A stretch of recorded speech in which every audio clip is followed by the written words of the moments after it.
नमो रत्नत्रियाय Vajrayana health tips कार्यक्रममा यहाँहरू सबैलाई स्वागत छ।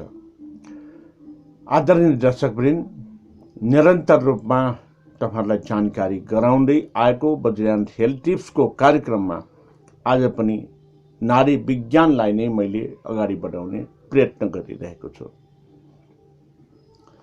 किन भन्दाखेरि हाम्रो शरीरको सम्पूर्ण रोगहरूलाई पहिचान गरेर शरीरमा लाग्ने रोगहरूबाट बच्नको निमित्त र रोग लागिसकेपछि हामीले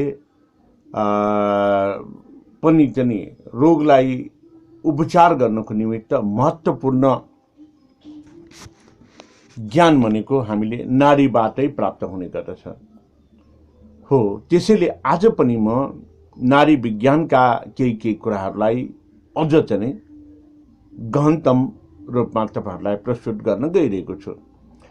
हाम्रो मूल नाडी अर्थात् जुन मोटो नाडी भनेर भन्ने गर्छौं, रक्त सञ्चार हुने नली, ती तीनवटा मूल नडी यो नलीहरू चाहिँ हुने गर्दछ, जसलाई ललना, रसना र अवधुटी भनेर भन्ने गरिन्छ। यो हाम्रो यहाँ उष्णिस चक्रबाट तल चाहिँ गएर पुरा यो ढाड मेरुदण्डबाट तल गइसकेपछि कम्मरमा दायाँतिर आउँछ र अनि खुट्टासम्म गएर फेरि फर्केर कम्मर पछाडिबाट बायाँतिर गएर तलसम्म गएर फेरि फर्केर अनि यो माथि प्रभाव भएर फेरि यो तीनवटा रक्त नलीहरू यहाँबाट यसरी आएर यसरी बसेको हुन्छ हाम्रो नाकको।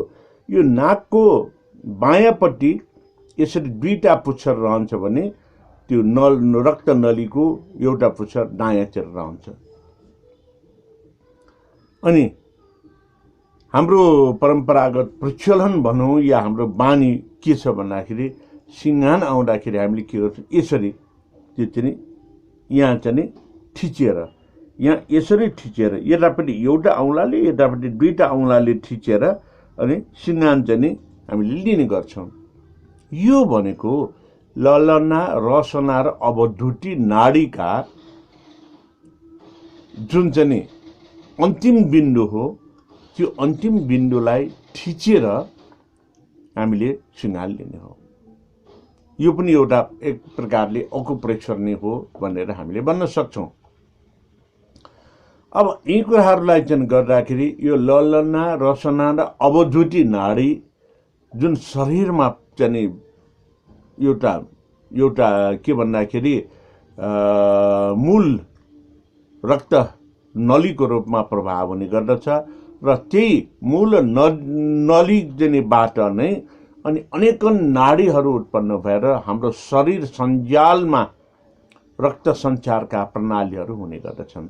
जुन शरीरको भागमा रक्त सञ्चार हुँदैन त्यहाँ सेल्सहरू मर्न थाल्छन् र सुक्न थाल्छन्, जसलाई चाहिँ यो आधुनिक भाषामा ग्याङ्ग्री अर्थात् चाहिँ यो मासु सुकेर गएको त्यो अङ्ग अनि चाल पाउन छोड्छ, चल्न छोड्छ र पछि गएर त्यसलाई जसरी हामीले बोट बिरुवा सुकेपछि त्यो भाँचेरै फाल्नुपर्ने हुन्छ, त्यो अङ्गलाई काटेर फाल्नुपर्ने अवस्था आउन सक्छ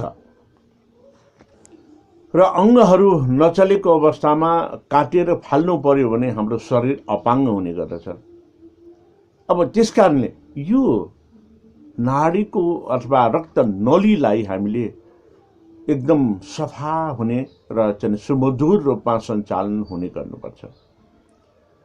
तपाईहरुलाई थाहा नै छ, थिमी भक्तपुरमा कहिले बाढी आएको सुनेको छैन, तर यो 3 वर्षदेखि थिमी भक्तपुरमा पनि बाढी आउन थाल्यो।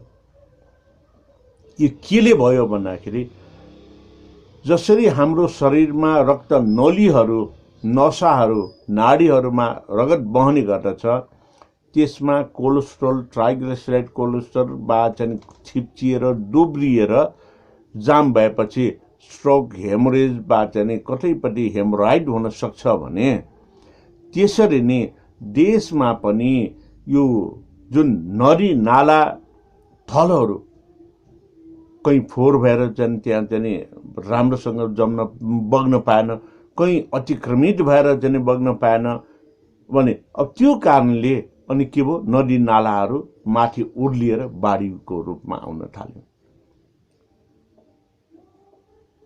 यो धरतीमा रहेको रगत यो चाहिँ के भन्दाखेरि नदी नाला जन थल भने जस्तै हाम्रो शरीरमा पनि यो रक्त नली कोशिका नसाहरू नाडीहरू चाहिँ हुने गर्दछन्। यसलाई निरन्तर प्रभाव हुन, जसरी यो प्रकृतिले हामी जन्मिसकेपछि यो चाहिँ हुन त यसलाई चाहिँ बायोलोजिकल बडी भनेर भन्ने गरिन्छ। यो बायोलोजिकल बडीमा चाहिँ जसरी त्यो चाहिँ सृजना भएको अवस्थामा राम्रोसँग प्रभाव हुन्थ्यो, त्यो प्रभावलाई निरन्तरता दिनुपर्ने हुन्छ। त्यो निरन्तरता भएन भने शरीरमा विभिन्न रोगहरू निम्तिने गर्छ। अब त्यसको लागि पनि के भन्दाखेरि हामीलाई यो विभिन्न वायुको पनि महत्त्वपूर्ण भूमिका रहने गर्दछ। अर्थात् विभिन्न वायु भनेपछि 5 प्रकारका वायुहरू हुने गर्दछ। प्राणवायु वा महाप्राणवायु जुन अक्सिजनको माध्यमबाट हामीले प्राप्त गरेर श्वास प्रश्वास प्रक्रियाबाट हामीले ती रक्त नलीका रक्त नसाका रगतहरूलाई सफा गर्नको निमित्त अक्सिजन प्राप्त गर्छौँ। त्यसै गरेर अपान वायु जुन शरीरभरि हामीले खाएर पिएर यो चाहिँ वायु लिएर पोषण तत्त्वहरू प्राप्त गरिसकेपछि काम नलाग्ने वस्तुहरू जुन हामी दिशा पिसाब अनि पसिना मार्फत हामीले त्याग गर्नुपर्ने हो, त्यो त्याग भएन भने पनि हामीलाई रोग लाग्ने गर्छ। यो रोग भनेको वायु विकारको रोग हो। त्यसै गरेर उडान वायु अनि व्यान वायु समान वायु, यो 3वटा वायुहरू छन्। यो 5वटा वायु मध्ये कुनै पनि वायुमा हामीलाई समस्या भयो भने कहीँ न कहीँ रोग लाग्छ। 5वटा मध्ये 3वटा वायुमा हामीलाई जाने कहीँ चाहिँ समस्या पर्यो भने त्यो 3वटा वायुको कारणले हामीलाई चाहिँ शरीरमा यो अलिकति चाहिँ कडा खालको रोग लाग्ने गर्दछ। जब 5वटा वायु मध्ये 5वटा वायु बिग्रियो भने त्यो मान्छेको मृत्यु निश्चित हुने गर्दछ। किन भन्दाखेरि 5वटा वायु बिग्रिएपछि त्यो व्यक्तिको शरीरको सञ्चालनमा आवश्यक सम्पूर्ण कुराहरूलाई अवरुद्ध गर्ने गर्दछ, जसको कारणले मृत्यु धेरै नजिक छ भनेर हामीले बुझ्नुपर्छ। अब यी मध्ये आज ललना र जने यो ललना रक्त नलीको बारेमा के जानकारी गराउन गइरहेको छु। ललना रक्त नली यो चाहिँ रक्त चाहिँ नलीबाट 14वटा नाडीहरू उत्पन्न हुने गर्दछन्। जुन 14वटा नाडीहरूमा अवेद्य, सुषमा, दिव्या, वामा, वामिनी, कुर्मजा, वावकी, शेका, डोसा र यसै गरेर वैष्टा, मात्रा, सर्वरी, सिटडा यसरी यो चाहिँ 14वटा चाहिँ नाडीहरू उत्पन्न हुने गर्दछन् र यी 14वटा नाडीहरूले एउटा चाहिँ हाम्रो शरीरको अङ्गलाई चाहिँ राम्रो गर्नको निमित्त यो सृजना भएको नाडीहरू हो। र ती नाडीहरू चाहिँ अवरुद्ध भएको सन्दर्भमा त्यो के कामको लागि सृजना भएको नाडी हो त्यो भागमा असर गर्ने गर्दछ। जस्तो कि केही उदाहरणहरू दिन चाहन्छु। अवेद्य नाडी भनेको हाम्रो टाउकोमा हुन्छ। यो अवेद्य नाडीमा चाहिँ असर पर्यो भने यो चाहिँ ब्रेन ह्युमरेज हुने कारण, ब्लड प्रेसर हाई भएपछि हाइपरटेन्सनले स्ट्रोक हेमरेज हुने भनेको यो अभेद्य नाडीमा चाहिँ असर पर्ने हो। त्यसै गरेर सुषमा नाडी चाहिँ यो शरीरभरि सञ्जालको रूपमा फिजाउने नशाहरू को समग्र यहाँ चाहिँ उष्निसमा रहेको हुन्छ। यो उष्निसबाट शरीरभरि फिँजिएर हाम्रो शरीरको सम्पूर्ण अङ्ग प्रत्यङ्ग सञ्चालन गर्ने, जस्तो कि मैले बोलिराखेको छु, यो बोली पनि निस्कने भनेको यही उष्निसमा भएको सुषमा नाडीकै कारणले हो। सुन्न सक्ने, खाएको कुरा निल्न सक्ने, सुन्न सक्ने, देख्न सक्ने, यो सबै उष्निसमा भएको सुषमा नाडीको सञ्चालनले गर्ने गर्दछ। त्यसै गरेर दिव्य नाडी यो शरीरको चाहिँ बायाँ भागमाथि अर्थात् यहाँनिर चाहिँ हुने गर्दछ। त्यसै गरेर वामा नाडी बायाँ भागको या मध्य भागतिर रहने गर्दछ। त्यसै गरेर वामिनी नाडी शरीरको यो चाहिँ नाइटो र नाइटोभन्दा तल जनिको रहने गर्दछ। कुर्मजा नाडी चाहिँ हाम्रो शरीरको बीच भागमा अर्थात् यो नाभि भागमा नाइटो निर रहने गर्दछ। त्यसै गरेर भामकी नाडी यो हाम्रो निधारमा आँखाको वरिपरि चाहिँ रहने गर्दछ। भनेपछि यी नाडीहरू जहाँ जहाँ रह्यो, यो नाडीहरू को कारणले त्यो ठाउँको अङ्गहरू चलायमान हुने गर्दछ र ती अङ्गहरूले आफ्नो कार्यहरू गर्नेछन्। त्यस कारणले जस्तो कि सर्वरी नाडीमा खराब आयो भने हाम्रो नाकबाट सुँग्ने शक्ति नै गुमाउँछ। सिटडा नाडीमा खराब आयो भने हामीले खाएको कुरा चाहिँ स्वादविहीन हुन्छ र कहिलेकाहीँ चाहिँ निल्न पनि गाह्रो हुने गर्छ। मात्रा नाडी यसले हाम्रो चाहिँ नाइटोमा नै चाहिँ असर पार्ने हुन्छ, जसले गर्दाखेरि शरीरको समग्र भागमा यसले चाहिँ उथल पुथल गर्ने गर्दछ। दोषा नाडी कञ्चटमा दायाँ बायाँ यो पित्तको कारणले यो दोषा नाडीमा असर परेपछि अनि यहाँ दुवै कञ्चटमा दुख्छ र बान्टा हुने, अरुचि हुने आदि इत्यादि हुने गर्दछ।